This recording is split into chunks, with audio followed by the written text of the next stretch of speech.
So this month's Stash Bash YouTube Hop is being hosted by Simone, and she challenged us to use products from our stash that are more than 2 years old. So I decided to pull out these embellishments from Create Paper Craft Market, and I'm going to work in my January monthly traveler's notebook with them. So I really wanted to use as much of the Craft Market products as I possibly could. Mom, and so I can tell that you're talking. So I'm going through all of my die cuts, and I'm going through all of these puffy stickers and alphabets, and I want to use as much of these 3 products as I can. So I do need to pull in a little bit from my stash, and what I'm going to do is I'm going to go in and grab a 6x6 paper pad here in a minute. But first, I'm going to try to use up as many of these die cuts as I can. So I've chosen these, and actually I ended up choosing another one too. These are photos from when I was in Arizona in January, and so I just want to do a quick spread. Of course, I have an entire traveler's notebook of creativation, and I have a couple of layouts. I'm going to scrapbook about different stories from my trip, but I also wanted to document just the dates and where I was in my monthly traveler's notebook insert, and that's what these 2 pages will be. So I've pulled my notes and things 6x6 pad because again, I thought it was around the right time period since I had used it, and I thought that I could, the colors match really nicely with Craft Market, so I thought that they would kind of seamlessly go together. So what I'm going to do here is I am going to create kind of like my own pattern paper on both sides of the spread. So I am trimming down, this photo was 3x4, and I just trimmed 1/4 of an inch off of all of the sides so that I could cut a 3x4 piece of pattern paper, and it would be the perfect mat for my photo then and fit really nicely vertically in my traveler's notebook. So all of the different layers and all of the different parts of this traveler's notebook spread are going to get inked with Vintage Photo Distress ink, and now I'm going to cut strips.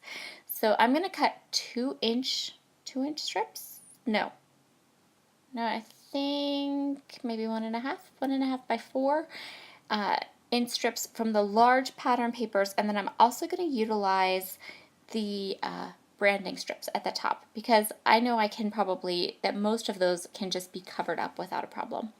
So I'm just going to take my time here, cut up all of these pattern papers that I've picked from the 6x6 pad, and then there was a pattern paper that I had chosen that had little like file folder tabs, and I actually fussy cut those file folder tabs out.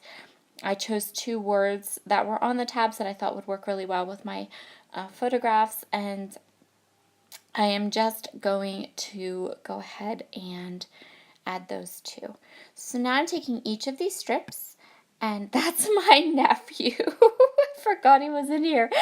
That's my nephew Julian. You've probably seen him. I've done layouts of him before. He was at my house the day I was creating this, and he thinks it's amazing that his aunt has a YouTube channel, and he said, "Can I say hi?" And I said, "All right," and he looked up at the camera with this goofy grin.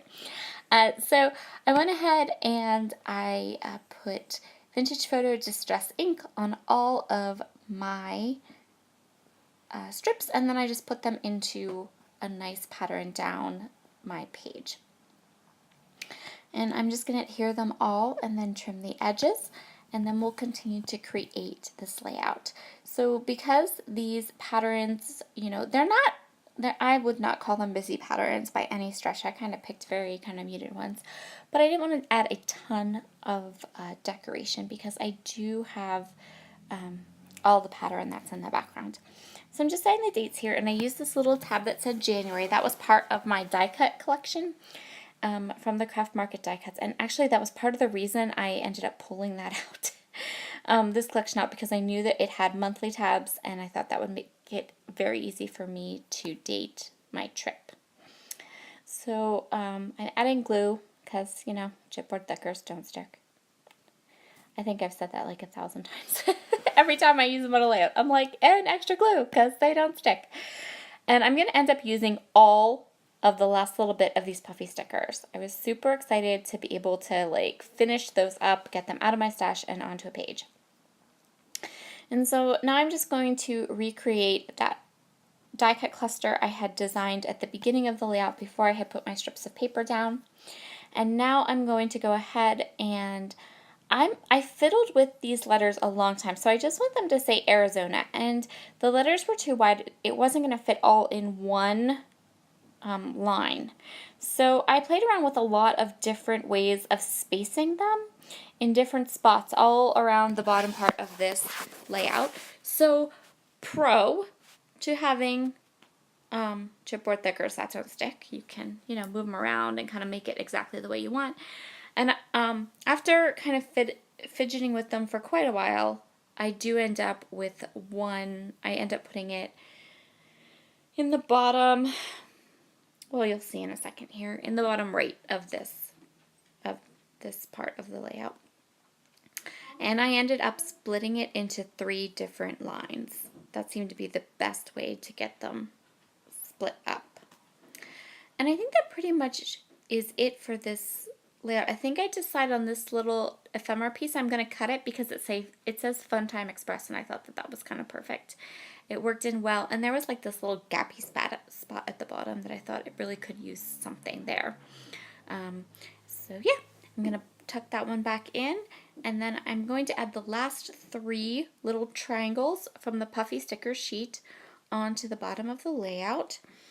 Just added some nice flow around the layout. If you follow, and I'm shaking the thing because I was so excited I finished the whole package, and they're gone. Woohoo!